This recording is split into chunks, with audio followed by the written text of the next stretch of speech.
सोच रहे हैं कि भैया को राजा बना के वापस लाया जाए। बोले सच्चिदानंद भगवान की जय। लेकिन अब बात उल्टी हो गई। भरत जी नजर नीचे करके जमीन को देख रहे हैं, लेकिन राम जी अपने आप को रोक नहीं पाए। राम जी भरत जी को देख के फूट फूट रोने लगे। इसी चित्रकूट में भरत शिला है भैया, जो अपने चित्रकूट में नहीं पहुंचा है वहां देखिएगा भगवान राम और भरत भैया जहां मिले हैं वो जगह पिघल गई है और उनके दोनों के पांव के निशान आज भी उधर आए हैं पत्थर पर। तो भरत राम की मिलनी लखी बिसरे मिलन ऐसा था कि जिसकी वर्णन जो है सरस्वती को करने के लिए शब्द का अकाल पड़ गया। तो ठाकुर जी बोल पड़े, अरे दूर काहे बाढ़ आव गरवाल भरत भैया हो आवत होते अपना भैया हो आवत होते भैया हो आवत होते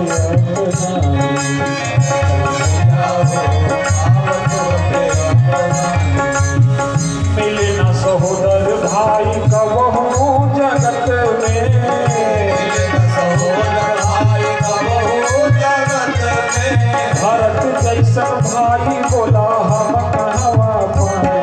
भरत भैया हो आव गरवाल गाई, भैया हो आव गरवाल गाई। भरत जी के लट बिखरे पड़े थे, कपड़े अस्त व्यस्त थे, न खाने की सुध, न पीने की सुध, न तन की सुध, सिर्फ भगवान के प्रेम में ही, भैया के प्रेम में ही बावले होके भरत जी नंगे पांव भागे दौड़ चले आए थे। भरत भैया हो आव गरवाल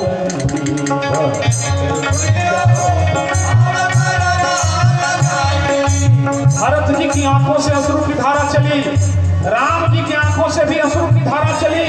मानो शब्द दोनों के पास कम पड़ गए। आंखों की आंसुओं ने एक दूसरे के चरणों को पकड़ा।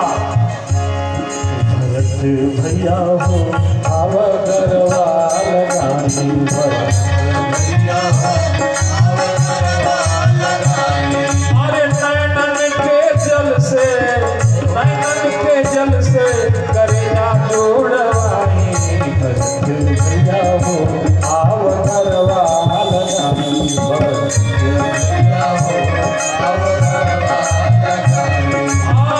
गरवाल गाई आव गरवाल गाई, भरत भैया हो आव गरवाल गाई, भरत भैया हो आव गरवाल गाई, भरत भैया हो आव गरवाल गाई। माताओं को सबको प्रणाम किया रघुनाथ जी ने भरत भैया को, लेकिन भरत भैया सीता जी के चरणों को पकड़ के रोने लगे। कहा भैया तू भी नहीं समझाई भैया को। सीता जी मौन है। ठीक उसी समय वशिष्ठ जी को भी राम जी ने देखा, वशिष्ठ जी के चरणों में साष्टांग दंडवत किया, माताओं को प्रणाम किया। राम जी ने सबको जंगल में जो भी व्यवस्थाएं बन पड़ी सबको उपलब्ध कराया गया। उसी समय जनक जी भी राम जी से सीता जी से मिलने के लिए चित्रकूट पहुँचे। रात में एक विशाल सभा हुई। सभा में भरत जी ने अपनी बात रखी कि हम आए हैं यहाँ से भैया को ले जाने और भैया को लेके ही जाएंगे। बिना लिए अगर गए तो यहाँ से भरत का शरीर जाएगा, प्राण यहाँ भैया के चरणों में ही रह जाएगा। राम जी निःशब्द थे। भरत को कैसे समझाऊं? भरत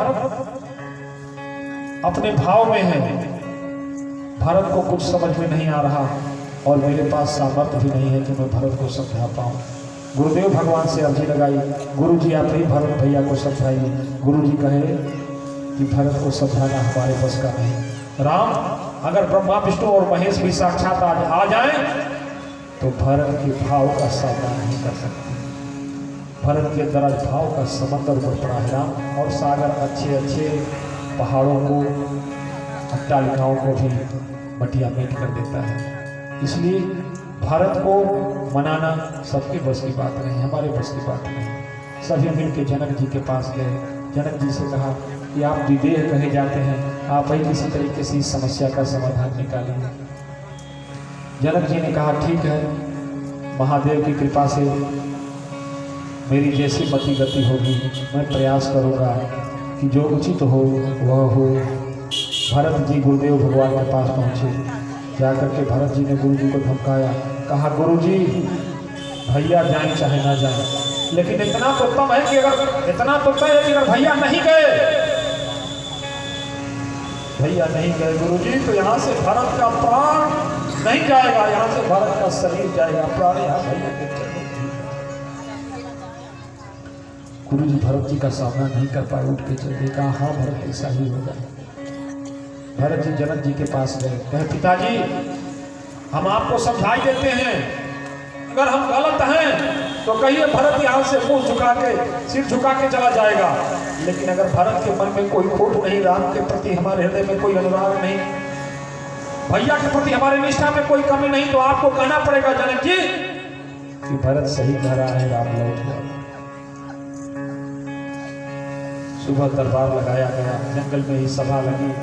एक तरफ वशिष्ठ जी, अयोध्या के नगरवासी, माताएं, जनक जी, भरत जी ने अपना पक्ष रखा, राम जी ने अपना पक्ष रखा। राम जी मौन, भरत जी बोले भैया आपको वापस चलना पड़ेगा। राम जी बोले हाँ भरत मैं वही करूंगा जो तू कहेगा।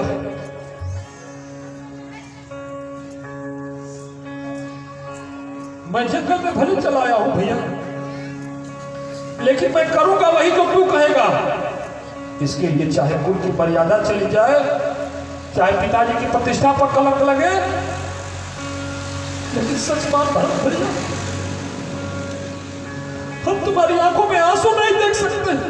उसके लिए चाहे भले दुनिया राम को कहेगी कि पितृद्रोही है, कुल कलंकी है, मैं वो सह सकता हूं, लेकिन भरत तुम्हारी आंखों में आंसू नहीं सह सकता। क्योंकि भरत सरिस को राम सरे, भरत सरिस को राम सरे, भरत सरिस को राम सरे,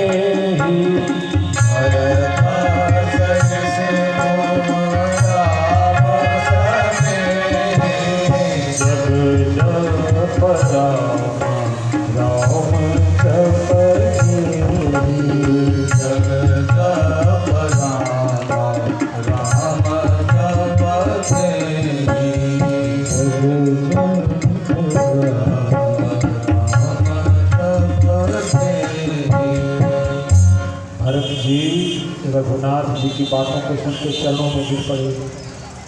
भरत जी फूट फूट के रोने लगे। भरत जी ने कहा भैया हमसे बहुत बड़ा अपराध हो गया, मैं कितना बड़ा स्वार्थी हूं भैया कि हमने अपने सुख की परवाह की। हम एक बार भी आपके विषय में सोचे ही नहीं कि आप क्या चाहते हैं, क्योंकि प्रेम कभी कुछ चाहता नहीं है। प्रेम तो देना चाहते हो भैया, शायद कैकेयी मैया के खून का ये असर है कि तुम्हारा भरत जो है ये नहीं सोच पाया कि तुम क्या चाहते हो। बाहर भागा भरत, तुमको उगने के लिए ये ऊसर जमीन ही मिला था, तेरी मति गति इस दूध के कारण बिगड़ी है। अरे तू जन्म लेने से पहले गर्भ में ही मर क्यों नहीं गया भरत। रघुनाथ जी ने भरत जी को समझाया भैया इसमें माँ का कोई दोष नहीं, और पुत्र का ये कर्तव्य होता है कि पिता का कुल का जैसे यश और सुयश बढ़े उसको बढ़ाए। तो क्या कहते हो चले अयोध्या। भरत जी रोने लगे, कहे भैया मेरे पास कोई शब्द नहीं है, अब होगा वही जो तुम कहोगे, अब वही होगा जो तुम कहोगे भैया। तो राम जी ने कहा कि मेरे पास कोई शब्द नहीं। कहा एक विनती करूं भैया। करना भरत, विनती एक क्या भरत, तो हमारे लिए 1000 बातें कहा। तुम्हारा राम सब कुछ भूल करके अपने को तुम पर न्यौछावर करने को तैयार है। कहा भैया क्या अपने चरण पादुका दे सकते हो? राम जी फूट फूट के रोने लगे। कहा भरत, भरत मेरे भाई, तुमको समझना ब्रह्मांड में किसी के बस की बात नहीं है। क्योंकि भरत सरस को राम सनेही, भरत सरस को राम सनेही, भरत सरस को राम सनेही, भरत सरस को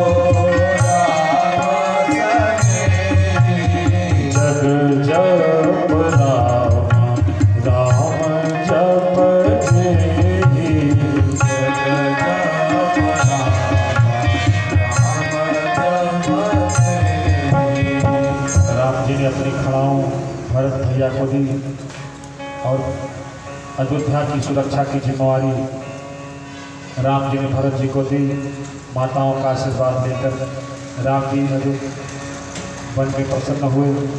पिताजी के बारे में पता चला, मन थोड़ा उचटा, लेकिन राम जी ने अपने आप को संभाला। वहाँ से अनुमति लेके भरत जी अयोध्या वासियों को लेकर के भगवान के चरण पादुका का आसरा लेकर के वापस लौटे।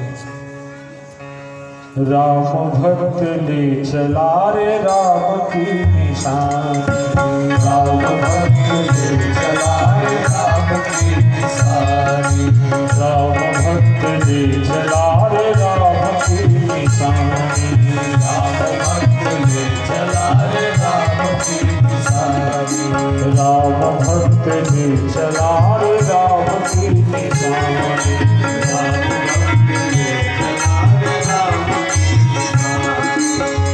तन मन बसना मगी अनुरागा,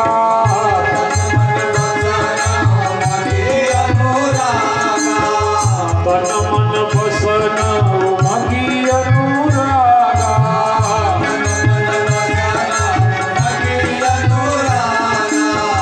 धीर धुरंधर धीरज त्यागा,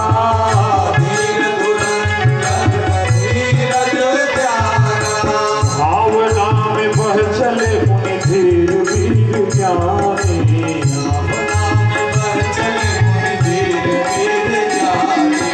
राम भक्त ले चला रे राम की निशानी, राम भक्त ले चला रे राम की निशानी, राम भक्त ले चला रे राम की निशानी, राम भक्त ले चला रे राम की निशानी।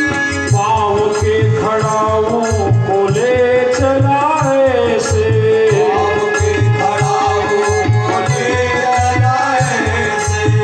पाँव के खड़ाओं को ले चलाए से,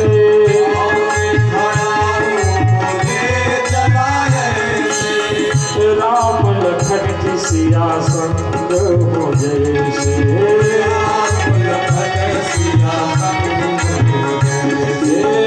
राम लखन की सिया संग हो जैसे,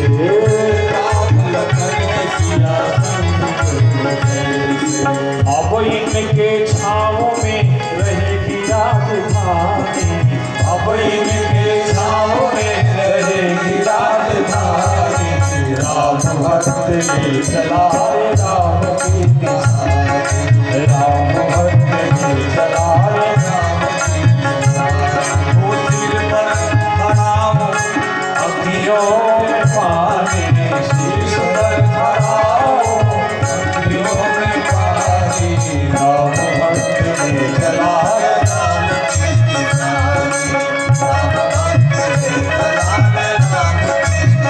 भरत जी को एक एक क्षण करोड़ों वर्षों के समान लग रहे हैं। कब्र मिलन के फूल खिलेंगे, कब्र मिलन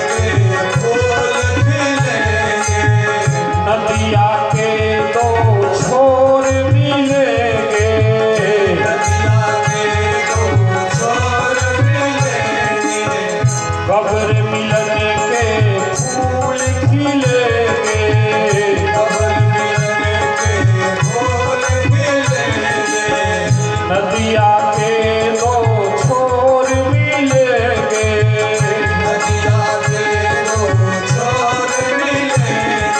राम बिन कठिन है, राम बिन कठिन है, एक घड़ी बितानी, राम भक्त ने चला रे राम की मिसाल, राम भक्त ने चला रे राम की मिसाल। हे शीश पे खड़ा हूँ अखियों में पानी, शीश पे खड़ा हूँ अखियों में पानी, राम भक्त ने चला रे राम की मिसाल, राम भक्त ने चला रे राम की मिसाल, सानी राम भक्त ने चला रे राम की मिसाल, सानी राम भक्त ने चला रे राम की मिसाल। भरत जी पहुँचे अयोध्या। अयोध्या में भगवान की खड़ाओं का राज तिलक किया गया और अयोध्या की गद्दी पर खड़ाओं भगवान को स्थापित किया गया और वहाँ से भगवान चले आए भरत जी नंदी ग्राम में और यहाँ भगवान राम के वियोग में सन्यासी का जीवन जीने लगे। भरत जी तपस्या करने लगे और भरत के तप का प्रताप था कि 14 वर्ष में अयोध्या में किसी की मृत्यु नहीं हुई। 14 वर्ष बीत गए साहब, अयोध्या में न किसी की मृत्यु हुई न कोई जन्म लिया। जैसा राजा होगा वैसी प्रजा होगी, जैसा परिवार का मुखिया होगा वैसा ही परिवार होगा। आज तपस्वी बैठा था गद्दी पर अयोध्या की पूरी प्रजा भगवान राम के आने के लिए तप करने लगी। एक दिन कैकेयी मैया पहुंची भरत के पास। भरत तो कितना कष्ट सहता है बेटा, खबरदार माँ, आज से